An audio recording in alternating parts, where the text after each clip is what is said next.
ഈ ഒരു ബോക്സിൻ്റെ അകത്ത് എന്തോ സംഭവം എന്നറിയാമോ? സംഭവം വേറൊന്നുമില്ല, എൻ്റെ അകത്ത് ചിക്കൻ ഫ്രൈ ആണ് വരുന്നത്. നമ്മളെ ട്രിവാൻഡ്രത്തുള്ള ആസാദിൻ്റെ 1940 എന്ന് പറഞ്ഞൊരു കടയാണ്.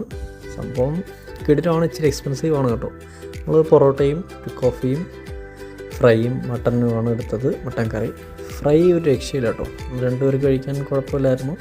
ചെറു റേറ്റാണ്, 200 രൂപയാണ് അതിന് ഫ്രൈ വരുന്നത്. പക്ഷെ നല്ല ഫ്രൈ ഒക്കെ നല്ല ടേസ്റ്റും ആ ഒരു ക്രിസ്പും ഉണ്ടായിരുന്നു. ഏറ്റവും എടുത്തു പറയേണ്ടടുത്ത മട്ടൻ കറിയാണ്. ആ ഗ്രേവിയൊക്കെ നല്ല കിടിലമായിട്ട് നല്ല അടിപൊളി ടേസ്റ്റ് ആയിരുന്നു. നല്ല അടിപൊളിയായിരുന്നു. ഞാൻ കഴിച്ചത് വെച്ചാൽ എനിക്ക് ഏറ്റവും ഇഷ്ടപ്പെട്ടൊരു മട്ടൻ കറിയാണത്. അതിൻ്റെ കൂടെ തന്നെ ഈ മുരിഞ്ഞ പൊറോട്ട, അതൊരു രക്ഷയില്ല കേട്ടോ. സംഭവം കൊച്ചു പൊറോട്ടയാണ്. ആ മുരിഞ്ഞ പൊറോട്ട അങ്ങോട്ട് പിച്ചി ആ ഒരു നല്ല ചൂട് മട്ടൻ കറി അങ്ങോട്ട് മുക്കി തിന്നണം. കിടിലമാണ്. കാരണം അതേണക്കൊരു ടേസ്റ്റുള്ള മട്ടൻ കറി ഞാൻ അത്രയും കഴിച്ചിട്ടില്ല. മട്ടൻ കറി ഏകദേശം 300 രൂപയാണ് ആ ഒരു ഡിഷിൽ വരുന്നത്, ആ ഒരു കണ്ടെയ്നറിൽ വരുന്നത്. എങ്ങനെയുണ്ട്? പൊളിയല്ലേ?